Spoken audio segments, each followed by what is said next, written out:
This is TWiT. What actually I was going to ask is it foolish to buy Rev 1 of Apple Silicon? For us? No. For other people, sure. I'm prepared to take the hit. It'll be Rev 1. Wait, but so wait, Renee, Leo, did you just say that you are willing to buy this Intel Mac? I feel like last week you said who would buy an Intel Mac? No, Lisa. So this all came up before the show. I found out my wife bought the 16-inch MacBook Pro. And now I'm jealous because she's got a better laptop than I do. But I have sworn to myself I would not buy another Intel Mac, period, because as good as this iMac is or whatever, first of all, I don't need one. So I want to get, but that means I probably will buy, if they do a 13-inch MacBook Pro Apple Silicon this year, I will probably buy it. If they do, or 14-inch, or if they do a MacBook Air Apple Silicon this year, I will buy it. And maybe I'm making a mistake is what I'm asking. Oh, no, I don't think you are. I don't think I am either. I don't think I am either. I think the Apple Silicon Mac is going to be a good purchase. I think really Rev 1. They've been making Apple Silicon since 2007. Yeah, exactly. But they haven't had 5 million people using it. No, and the people. No, they've only had a billion people using it, y'all. Oh, I'm sorry. I thought you were talking about. I thought you were talking about like the silicon they've been making like for Macs inside Cupertino. No, exactly. But I don't think it will be so different. So that's actually really maybe the more germane question. It's not Rev 1, but is the transition from mobile Apple Silicon to desktop or laptop Apple Silicon, how big a transition is this, and how many hiccups might there be along that road? That's really the real question. I think the only question is going to be app compatibility.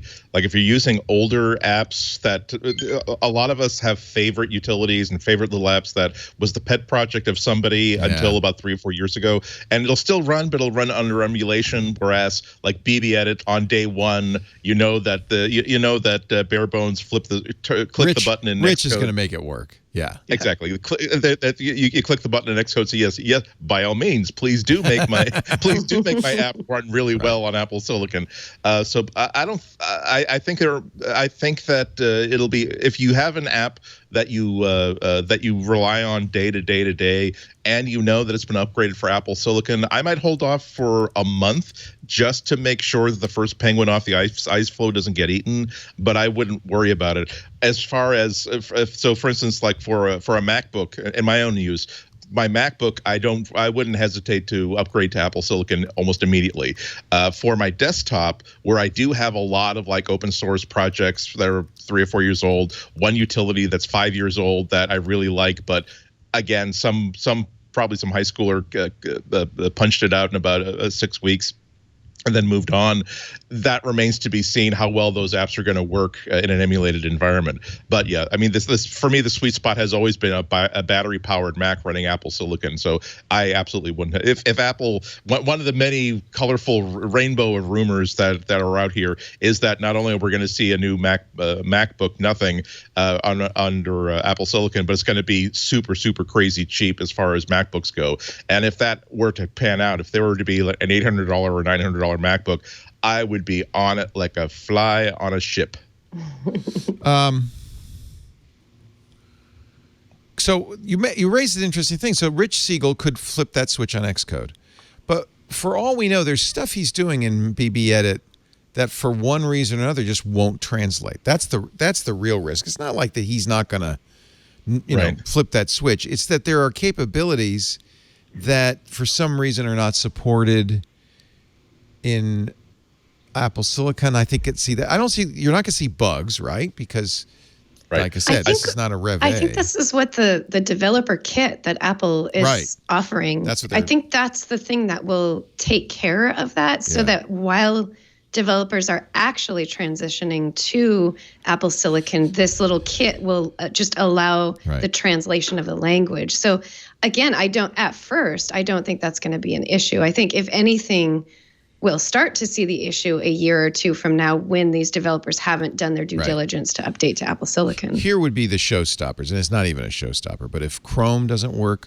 or Electron doesn't work, which is kind of a Chromium framework for apps. And we know Google is so speedy about updating their apps in the best of circumstances. Yeah. And if Electron doesn't work, well, there's a lot of apps like Skype and Slack that won't Discord. work. God. Yeah.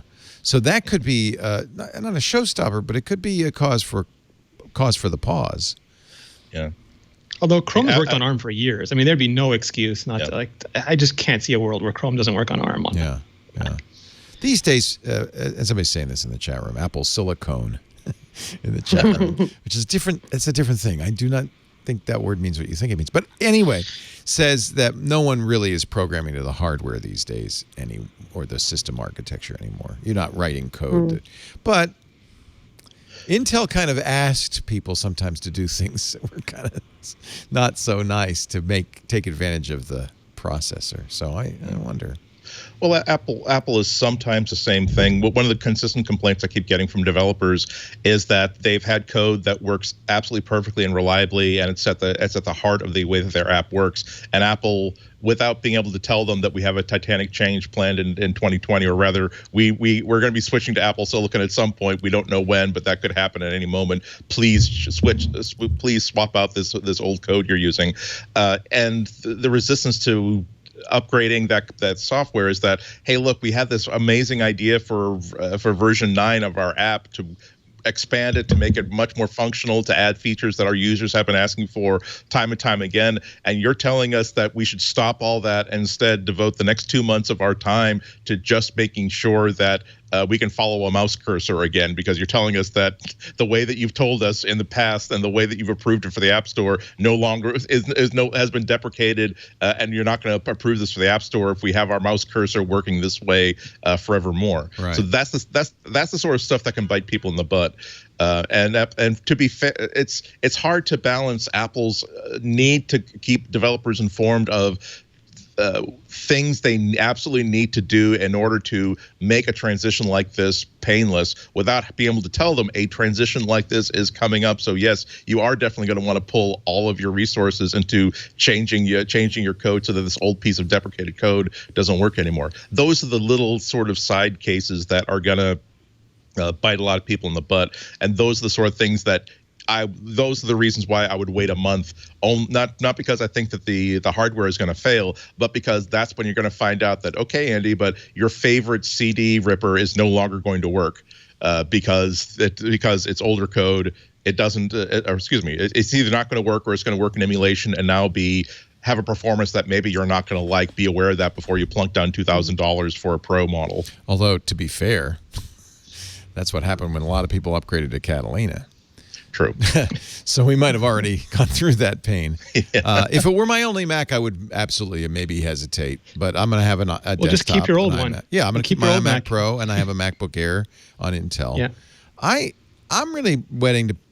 I'm so excited about Apple Silicon. Maybe inappropriately, but I think I'd be willing to put my money where my mouth is and buy whatever they come out with. I think the potential for great battery life, performance in interesting ways. It's not just going to be faster. Yes. It's going to be faster. But dedicated accelerators. Yeah, in interesting ways.